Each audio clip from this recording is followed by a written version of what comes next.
আজকের ক্লাস আবার ওই আগের যে ক্লাসটা ছিল সেই ক্লাসটার continuation, that is biotic interaction. Biotic ইন্টারাকশনের কন্টিনিউয়েশন হবে এই পার্টে। আমরা আগের দিনকে পজিটিভ ইন্টারাকশানগুলো নিয়েছিলাম। নেগেটিভ ইন্টারাকশনের মধ্যে ফার্স্ট পার্টটা নেওয়া হয়ে গেছিলো, দ্যাট ইজ প্যারাসিটিজম। এই পার্টটা নেওয়া হয়ে গেছিলো। আজকে আমরা তার পরের পার্টটা নেব, দ্যাট ইজ প্রিডেশন। তো প্রিডেশনের যদি আমরা বাংলা করি, প্রিডেশন মানে হচ্ছে শিকার। এখন প্রিডেশনের দুটো উপাদান আছে, দুটো প্রজাতি যারা প্রিডেশনের মধ্যে সম্পর্কযুক্ত। তার একটা হচ্ছে প্রিডেটার, অর্থাৎ যে শিকার করছে, আর প্রে মানে যার শিকার হচ্ছে। তো অবভিয়াসলি বুঝতেই পারছো যে প্রিডেটার যে শিকার করছে, এখানে তার বেনিফিট উপকার হচ্ছে, so that is the plus. And the prey যাকে শিকার করছে সে তার ক্ষতি হচ্ছে, তার he is losing his life, actually তার মারা যাচ্ছে সে, দেয়ারফর সে হচ্ছে মাইনাস। প্রিডেটার অ্যান্ড প্রে এদের মধ্যে একটা সুন্দর একটা সম্পর্ক আছে। সেটা হচ্ছে predator normally it is big, আকারে বড়। প্রে যে সে আকারে ছোট। প্রিডেটার যে সে মোর পাওয়ারফুল হয়, অধিকতর শক্তিশালী হয়। Prey less powerful. আর প্রেডেটর যে সে মোর এজাইল হয়। নাও এজাইল মানে হচ্ছে যে অধিকতর ক্ষিপ্রতা বা অনেক বেশি শারীরিক সক্ষমতা রয়েছে। প্রে তার এজিলিটি বা ক্ষিপ্রতা অনেক কম, অলদো এটা সব সময় যে খুব সত্যি তা নয়। আমি তোমাদের বলেছিলাম যে যদি বাঘ আর হরিণের মধ্যে আমি কম্পিটিশান ভাবি, তাহলে সেই কম্পিটিশানে কিন্তু মোস্ট অফ দ্য টাইম বাঘ হেরে যায়। অলদো বাঘ বা চিতাবাঘ আমরা জানি he is the fastest animal, কিন্তু চিতাবাঘের যে ক্ষিপ্রতা বা যে দৌড়ানোর ক্ষমতা, সেটা কিন্তু খুব দ্রুত কমে আসে। চিতাবাঘ is not a marathon racer, ও অনেকক্ষণ যাবৎ জোরে দৌড়াতে পারে না।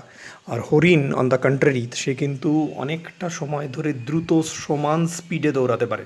দেয়ারফর ইনিশিয়াল ফিউ স্টেপস, প্রথম কয়েকটা স্টেপস হচ্ছে খুব গুরুত্বপূর্ণ, যার জন্য দেখবে বাঘ যখন শিকার ধরতে যায় ও একদম গুঁড়ি মেরে মাটির সঙ্গে নিজেকে লাগিয়ে নিয়ে যায়, যাতে ওকে কেউ দেখতে না পায়।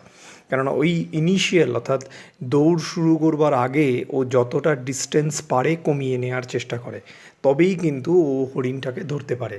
এটা আমি তোমাদের আগেও বলেছি, এটাকে বলে লাইফ অ্যান্ড ডিনার প্রিন্সিপাল। অর্থাৎ হরিণ যদি হেরে যায় তাহলে হরিণের কিন্তু জীবন চলে গেল, so he is losing his life. আর বাঘ যদি হেরে যায় তাহলে বাঘ জাস্ট তার রাতের খাবার বা ডিনার মিস করছে। So it's called life and dinner principle. এবং এই কারণে সবসময় লাইফ হিস্ট্রি বাঘকে প্রেফার করে, হরিণকে প্রেফার করে, বাঘকে নয়।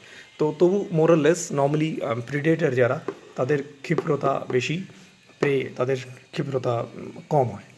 এখানে আমি একটা দুটো কম্প্যারিজন করব, একবার প্রেডেশনের সঙ্গে প্যারাসিটিজম। দেখো প্যারাসিটিজমেও কিন্তু যদি আমরা খেয়াল করে দেখি, ওখানেও সম্পর্কটা প্লাস মাইনাসই ছিল।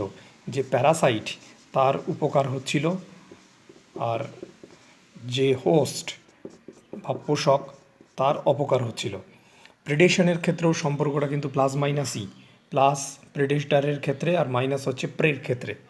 কিন্তু এখানে একটা তফাৎ আছে, সেটা হচ্ছে predation this is for temporary duration, এটা খুব কম সময়ের জন্য হয়। শিকার করলো, দেন প্রেকে খেয়ে নিল বা প্রেকে যদি ধরতে পারলো তাকে মেরে ফেললো, খাওয়া হয়ে গেল, শেষ। প্রের সঙ্গে আর কোনো রকম সম্পর্ক কিন্তু এখানে থাকে না। সো প্রেডেটার প্রের এই যে কমিউনিকেশন, তাদের যে যোগাযোগ বা তাদের যে সহাবস্থান, সেটা খুব কম সময়ের জন্য হয়, ফর টেম্পোরারি। প্যারাসিটিজমের ক্ষেত্রে যেটা প্যারাসাইট এবং হোস্ট এদের মধ্যে যে সম্পর্ক, যে সহাবস্থান, সেটা কিন্তু অনেক লঙ্গার পিরিয়ডের জন্য চলে, অনেকটা দীর্ঘ সময়ের জন্য চলে। এটা প্রথম কথা। 2 নম্বর হচ্ছে, আমি তোমাদের আগের দিনকেও বলেছিলাম যে প্যারাসিটিজমে কখনোই প্যারাসাইট হোস্টের এত ক্ষতি করবে না যে হোস্ট মারা যাবে। কেননা হোস্ট যদি মারা যায় সেক্ষেত্রে কিন্তু প্যারাসাইট নিজেই অবলুপ্ত হয়ে যাবে। প্রেডেশনের ক্ষেত্রে কিন্তু এই ব্যাপারটা নেই। এখানে predator obviously always kills the prey, প্রেকে কিন্তু সবসময় সে মারবে, তা না হলে তার কিন্তু খাবারটা সে পাবে না। So this is to difference between predation and parasitism. যদিও আমরা নিউমেরিক্যালি ওই প্লাস মাইনাস দিয়েই দুটোকেই রিপ্রেজেন্ট করছি, কিন্তু দুটোর মধ্যে কিন্তু তফাৎ আছে। নেক্সট হচ্ছে প্রিডেশন এর তাৎপর্য কী, বা বাস্তুতন্ত্রের ভাষায় যদি আমরা দেখি, তাহলে বাস্তুতন্ত্রের ওপর একটা প্রিডেশন কী ধরনের প্রভাব বিস্তার করে। 1 নম্বর হচ্ছে প্রিডেশনের মাধ্যমে খাদ্য তথা শক্তির প্রবাহ ঘটে। এটা একটু বুঝতে হবে। আমি এখনও যেহেতু তোমাদের খাদ্য শৃঙ্খল পড়াইনি, এটা এর পরের চ্যাপ্টারে রয়েছে। তবে তোমরা সবাই জানো, আমি যদি এটা দেখাই তোমাদের খুব সুবিধা হবে বুঝতে, যে ঘাসকে খায় হচ্ছে ফড়িং, ফড়িংকে খায় হচ্ছে ব্যাঙ, ব্যাঙকে খায় হচ্ছে সাপ, সাপকে আবার বাজ পাখি খেতে পারে, ঈগল, এরা সাপকে খায়। এখন এই যে আমি যে চেন, একটা শৃঙ্খল আমি তোমাদের সামনে তৈরি করেছি, যেখানে ঘাসকে খাচ্ছে ফড়িং, ফড়িংকে খাচ্ছে ব্যাঙ, ব্যাঙকে খাচ্ছে সাপ, এদেরকে আমরা বলে থাকি খাদ্য শৃঙ্খল। কেন না, এখানে বিভিন্ন স্তরের খাদক এবং উৎপাদককে সবুজ উদ্ভিদ বা ঘাস, উৎপাদক বা প্রডিউসার, একে আমরা বলছি পি। আর এই পি বাদ দিয়ে বাদবাকি যারা আছে তারা হচ্ছে কনজিউমার মানে হচ্ছে খাদক। এই খাদক হিসেবে ফড়িং, এ হচ্ছে প্রথম শ্রেণীর খাদক, ব্যাঙ দ্বিতীয় শ্রেণীর খাদক, সাপ তৃতীয় শ্রেণীর খাদক। তাই এটাকে আমরা C1 বা কনজিউমার 1, এটা C2 বা কনজিউমার 2, এটাকে C3 বা কনজিউমার 3 বলছি। এখন এই উৎপাদক থেকে শুরু করে বিভিন্ন স্তরের খাদক পরস্পরের সঙ্গে খাদক সম্পর্কের ভিত্তিতে যদি আবদ্ধ হয়, তখন তো আমরা সেটাকে বলি খাদ্য শৃঙ্খল। খাদক সম্পর্ক মানে কি? খাদক সম্পর্ক মানে এখানে একটা সম্পর্ক দেখো ওদের মধ্যে প্রত্যেকের সঙ্গেই আছে, সেটা হচ্ছে আমি এই মুহূর্তে তোমাকে খাচ্ছি, তো আমাকেও কেউ একজন পর মুহূর্তে খাচ্ছে। এটাকে ইংরেজিতে বলা হয় ইট অ্যান্ড বিং ইটেন, অর্থাৎ আমি তোমাকে খাচ্ছি আর কেউ আমার পেছনে আছে যে আমাকেও খাবে।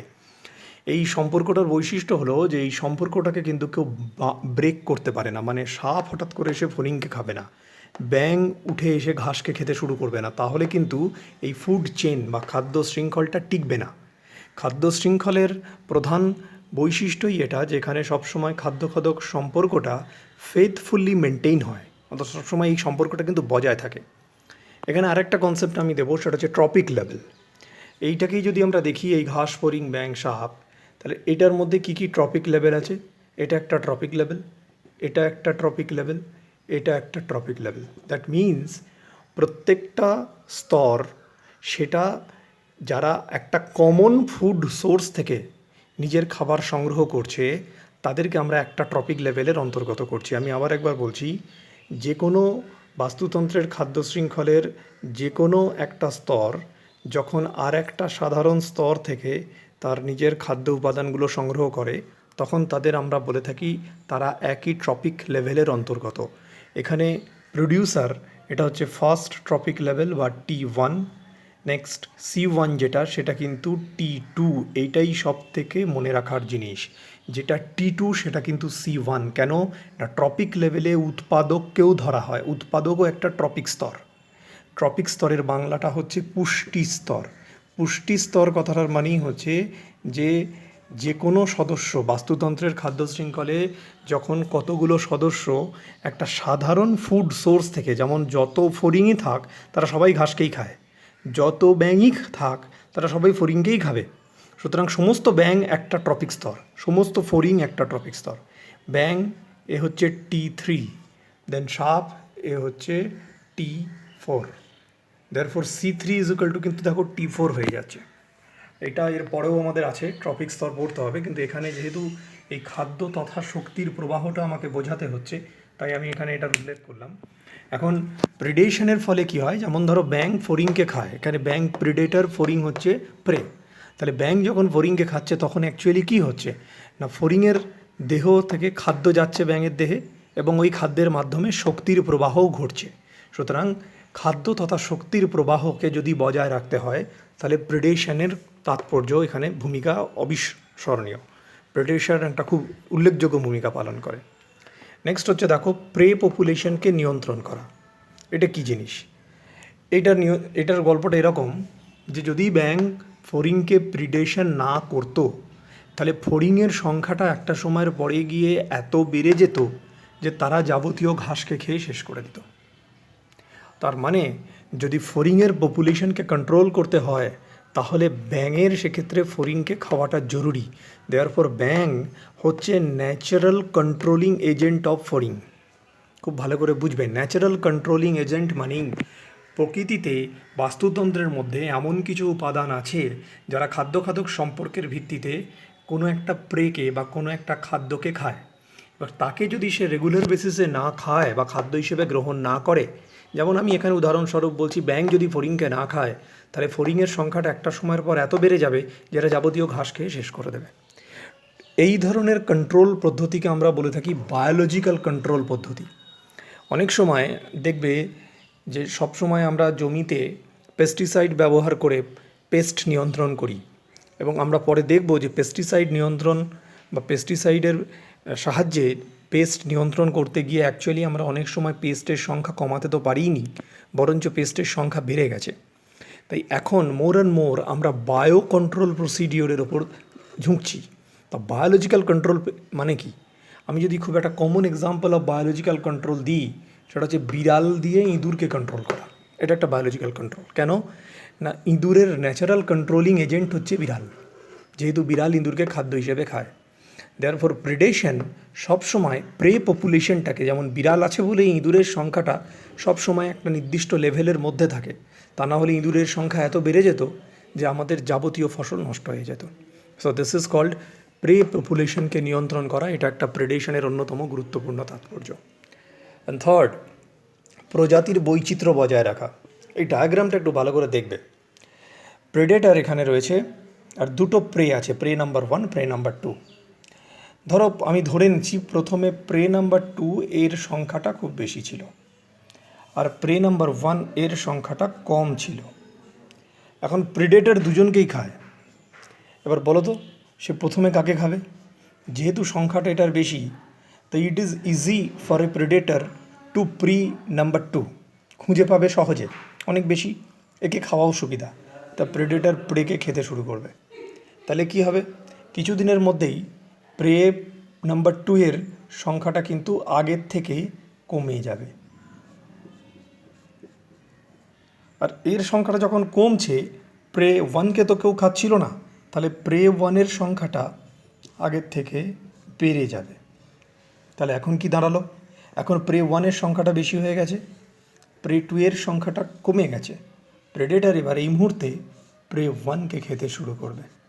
This phenomenon is called prey switching. অর্থাৎ 2 থেকে 1-এ ও সুইচ করলো, তার ফলে প্রে সুইচিং হলো, এবং প্রে সুইচিং হওয়ার ফলে এখন কিন্তু এবার ও প্রে 1টাকে খেতে শুরু করলো। কিছু সময়ের পরে দেখা যাবে যে প্রে 1-এর সংখ্যাটা আবার তখন কমে গেল, আর দীর্ঘদিন না খাওয়ার ফলে প্রে 2 এর সংখ্যাটা আবার আস্তে আস্তে বাড়তে শুরু করলো। সো ইন এ সেন্স দেখো, প্রে সুইচিংয়ের মাধ্যমে একটা প্রেডেটার বোথ প্রে 1 এবং প্রে 2 দুটোকেই তার অস্তিত্ব বজায় রাখতে সাহায্য করলো। তাহলে এখানে কি হলো? দুটো আলাদা আলাদা প্রজাতি, এটা যদি স্পেসিস 1 হয় আর এটা যদি স্পেসিস 2 হয়, তাহলে দুটো প্রজাতিই কিন্তু বাস্তুতন্ত্রে টিকে থাকলো। কেউ কিন্তু পুরোপুরি এলিমিনেট হয়ে গেল না, কেউ বাস্তুতন্ত্র থেকে পুরোপুরি অপসারিত হয়ে গেল না। তা এটাকেই মনে করা হয় প্রেডেশন প্রজাতির বৈচিত্র্য বজায় রাখতে সাহায্য করে। নেক্সট যে নেগেটিভ ইন্টারাকশানটা আমরা নেব সেটা হচ্ছে কম্পিটিশন। স্বাভাবিক ব্যাপার, এখানেও দেখো কম্পিটিশানে অংশগ্রহণকারী দুটো প্রজাতি তারা মাইনাস মাইনাস, অর্থাৎ দুজনেরই কিন্তু কম্পিটিশনের ফলে অপকার হয়। আমি একটা যদি ছোট এক্সাম্পল দিই, ধরো একটা কুকুরের 4টে ছানা আছে, সেই 4টে ছানাকে প্রত্যেককে 4টে বাচ্চাকে যদি আমি এক বাটি খাবার দিই, তা প্রত্যেকেই একই সঙ্গে যদি সেই খাবারটা খেতে যায়, তাহলে কেউই কিন্তু কাউকে সুষ্ঠুভাবে খাবারটা খেতে দেবে না। সে প্রত্যেকেই এক খাবারটা বেশি তাড়াতাড়ি খাবারের বেশি পোর্শনটা তাড়াতাড়ি খাওয়ার চেষ্টা করবে। দেয়ারফর অ্যাজ এ রেজাল্ট তারা কেউ কিন্তু সুষ্ঠুভাবে পুরোপুরি খাবারটা পাবে না। সুতরাং এটার নেগেটিভ এফেক্ট কিন্তু কম্পিটিশনে সবার উপরেই যাচ্ছে। তো আমরা জানি ডারউইনের মতামত অনুযায়ী 3 ধরনের কম্পিটিশন হয়। একটা ইন্টার স্পেসিফিক, দ্যাট ইজ একটা প্রজাতির সঙ্গে অন্য প্রজাতির, এটা তোমরা আগেও ক্লাস 10-এ পড়েছো। সাপোজ স্পেসিস 1, স্পেসিস 2, ঠিক আছে, বাঘ সিংহ দুজনাই, যদি এটা ধরো বাঘ, এটা সিংহ, দুজনাই একটা হরিণকে খাওয়ার জন্য সংগ্রাম করছে, এটা ইন্টারস্পেসিফিক। ইন্ট্রাস্পেসিফিক, একই প্রজাতির সদস্যরা যদি নিজেদের মধ্যে সংগ্রাম করে তখন তাকে আমরা বলে থাকি ইন্ট্রাস্পেসিফিক। আর একটা হচ্ছে নেচার, এটা তোমরা জানো যে বিভিন্ন ন্যাচারাল ক্যালামিটিস, ঝড়, বৃষ্টি, বিদ্যুৎ, বজ্রপাত, এগুলোর সঙ্গে যখন কম্পিটিশন হয় তখন সেটাকে বলে ন্যাচারাল কম্পিটিশন। তো এর মধ্যে সবথেকে তীব্রতর হচ্ছে ইন্ট্রাস্পেসিফিক কম্পিটিশন। কেন না, এখানে যেহেতু একই প্রজাতির সদস্যরা নিজেদের মধ্যে কম্পিট করছে, তখন তোমরা জানো যে একই প্রজাতির সদস্যদের যে নিড চাহিদা সেটা একই রকমের হয়, তারা একই নিশ দখল করে থাকে। এই টার্মগুলো এবার তোমরা জানো বলে আমি প্রয়োগ করছি। এই একই নিশ দখল করবার জন্য তারা একই রিসোর্স, সেম রিসোর্স থেকে তারা যাবতীয় ফুড, আশ্রয় এগুলো কালেক্ট করবার চেষ্টা করে। দেয়ারফর এই ধরনের কম্পিটিশন সবথেকে তীব্রতর হয়। এখানে আমি একটা কথা বলে রাখি যে কম্পিটিশনের কথা মাথায় এলেই আমাদের এটা মনে হয় যে রিসোর্স যদি কম হয় তবেই কম্পিটিশন হবে, এটা অ্যাপারেন্টলি আমাদের মনে হয় যে রিসোর্স কম থাকলে কম্পিটিশন হবে। রিসোর্স যদি খুব বেশি হয়, আনলিমিটেড রিসোর্স যদি হয়ে যায়, তাহলে কিন্তু কম্পিটিশন সেখানে হবে না, এটা মনে হয়। সব এটা খুব মনে হওয়াটাই স্বাভাবিক। এই একটু আগেই আমি বলছিলাম, আমি যদি 5টা কুকুরের বাচ্চাকে আলাদা আলাদা 5টা কন্টেনারে খাবার দিতাম, বা এত সাফিসিয়েন্ট খাবার দিতাম যাতে 5জনা খেয়ে শেষ করতে পারবে না, তাহলে সেখানে কিন্তু কম্পিটিশনটা কমে যেত। কাজেই এটা দেখে অ্যাপারেন্টলি মনে হয় যে রিসোর্সের উপর নির্ভর করে কম্পিটিশন কতটা হবে। রিসোর্স কম হলেই কম্পিটিশন থাকবে, রিসোর্স যদি বেশি হয় কম্পিটিশন হবে না। এটা কিন্তু সবসময় সত্যি না। হ্যাঁ, দেখা গেছে যে মিয়ার প্রেজেন্স, মানে একজন কম্পিটিটরের উপস্থিতি আর একজন কম্পিটিটরকে সুস্থভাবে তার রিসোর্সগুলো আহরণ করতে দেয় না। আমি যেমন তোমাদের উদাহরণ দিতে পারি যে গোট, অ্যাবিংটন টর্টয়েজ, এটা আমেরিকার একটা দ্বীপপুঞ্জে এই টর্টয়েজটা পাওয়া যায়, অ্যাবিংটন। এই অ্যাবিংটন টর্টয়েজের অবলুপ্তির একটা অন্যতম কারণ হচ্ছে গোট। নাও গোট কিন্তু অ্যাবিংটন টর্টয়েজ যে খাবার খায় সেই খাবারটাকে খায় না, কিন্তু গোটের উপস্থিতিতে অ্যাবিংটন টর্টয়েজরা ভীষণভাবে ক্ষতিগ্রস্ত হয়েছে। কেন না, গোটের পায়ের ধাক্কায় এরা যে প্রজাতির ঘাসগুলোকে খায় সেই ঘাসগুলোকে গোটরা নষ্ট করে দিয়েছে, মানে ছাগলরা নষ্ট করে দিয়েছে। তাহলে দেখো যে রিসোর্স আনলিমিটেড, ঘাসের পরিমাণ কিন্তু সেখানে কম ছিল না, প্রচুর ঘাস ছিল, কিন্তু শুধুমাত্র ছাগলের উপস্থিতি ওই ঘাসগুলোর সমূলে উৎপাটিত করেছে, বা ঘাসগুলো নষ্ট হয়ে গেছে ওদের পায়ে লেগে লেগে। অ্যান্ড দ্যাটস ওয়াই অ্যাবিংটন টর্টয়েস কিন্তু আর উপযুক্ত পরিমাণে ঘাস পায়নি। সো প্রকৃতিতে কম্পিটিশন কেবলমাত্র লিমিটেড রিসোর্সের জন্যই হবে এটা কিন্তু নয়। আনলিমিটেড রিসোর্স থাকলেও অনেক সময় দেখা যায় সেখানে কম্পিটিশন হয়। দ্য লাস্ট এই সেকশানে যেটা পড়ে আছে সেটা হচ্ছে অ্যামেনসালিজম। নাও অ্যামেনসালিজম ইজ এ অদ্ভুত, it is very beautiful relation. এটা বুঝতে গেলে একটু এদিকটায় তাকাও। সেটা হচ্ছে পেনিসিলিয়াম, এটা একটা ছত্রাক বা ফাঙ্গি, এর দেহ থেকে একটা অ্যান্টিবায়োটিক, একটা রাসায়নিক পদার্থ বেরোয় যার নাম হচ্ছে পেনিসিলিন। এই পেনিসিলিয়ামের দেহ থেকে পেনিসিলিন বেরোয় বলে যে স্থানে পেনিসিলিয়াম জন্মায় সেই স্থানে অন্য কোনো ব্যাকটেরিয়া জন্মাতে পারে না, কেননা পেনিসিলিন ওই ব্যাকটেরিয়ার প্রজাতির জন্মকে বাধা দেয়। তাহলে এইভাবে দুটো প্রজাতি যখন একটা প্রজাতির দেহ নিঃসৃত কোনো রাসায়নিক পদার্থ অপর প্রজাতিকে সেই স্থানে জন্মাতে বা সেই স্থানে বৃদ্ধি পেতে বাধা দেয়, তখন এই ধরনের সম্পর্কটাকে বলে অ্যামেনসালিজম। এখানে যার বাধা হচ্ছে, দ্যাট ইজ ব্যাকটেরিয়া, এই ব্যাকটেরিয়ার এখানে বাধা হচ্ছে, বাধা পাচ্ছে, তাই ব্যাকটেরিয়ার জন্মাতে পারছে না, সো ইট ইজ নেগেটিভ, এবং এটাকে বলে অ্যামেনসাল। আর যে বাধা দিচ্ছে, মানে পেনিসিলিয়াম যে বাধা দিচ্ছে, এই পেনিসিলিয়াম হচ্ছে এক্ষেত্রে ইনহিবিটর।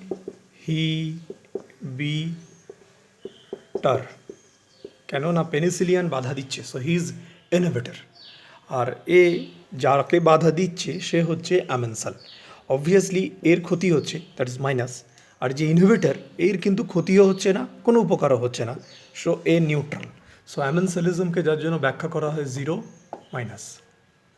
এটা অনেকগুলো এক্সাম্পল আমি দেখবে তোমাদের ম্যাটেরিয়ালে দিয়েছি, যেমন ওই কালো আখরোট, এদের মূল থেকে জুগলোন বলে একটা রাসায়নিক পদার্থ বেরোয় যেটা আশেপাশে অন্য উদ্ভিদের বৃদ্ধিতে বাধা দেয়।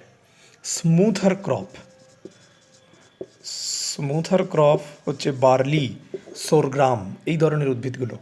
এরা যেখানে জন্মায় সেখানে অন্য কোনো আগাছা জন্মাতে পারে না, কেননা এদের মূল থেকে এক ধরনের রাসায়নিক পদার্থ বেরোয়। এইভাবে যখন কোনো একটা উদ্ভিদ প্রজাতির দেহ থেকে নিঃসৃত রাসায়নিক পদার্থগুলো অপর কোনো উদ্ভিদের বৃদ্ধিকে বাধা দেয়, তখন এই ধরনের সম্পর্ককে আমরা বলে থাকি বা এই ধরনের ঘটনাকে আমরা বলে থাকি অ্যালিওপ্যাথি। আমি আরেকবার বলছি, যখন কোনো উদ্ভিদের দেহ নিঃসৃত কোনো রাসায়নিক পদার্থ ওই স্থানে অপর কোনো উদ্ভিদের বৃদ্ধিকে বাধা দেয়, তখন সেই ঘটনাটাকে আমরা বলে থাকি অ্যালিওপ্যাথি। এটা যদি প্রাণীর ক্ষেত্রে হয়, তখন এইটাকে বলা হয়ে থাকে অ্যান্টিবায়োসিস। অর্থাৎ কোনো প্রাণীর দেহ থেকে নিঃসৃত একটা রাসায়নিক পদার্থ যখন ওই স্থানে অপর কোনো প্রাণীর প্রজাতির বৃদ্ধিকে বাধা দেয়, তখন তাকে বলে অ্যান্টিবায়োসিস। আর উদ্ভিদের ক্ষেত্রে সেটা নামই হচ্ছে allelopathy. So that's all about the amensalism. এবং এইখানে এসে বায়োটিক ইন্টারাকশন পোর্শন কমপ্লিট হলো। আমি প্রশ্ন আগেই দিয়ে দিয়েছি, সুতরাং পুরোটা কমপ্লিট করে নাও, তারপরে আমরা নেক্সট এই টপিকের একদম শেষ পোর্শনটা, দ্যাট ইজ পপুলেশনের দিকে যাব।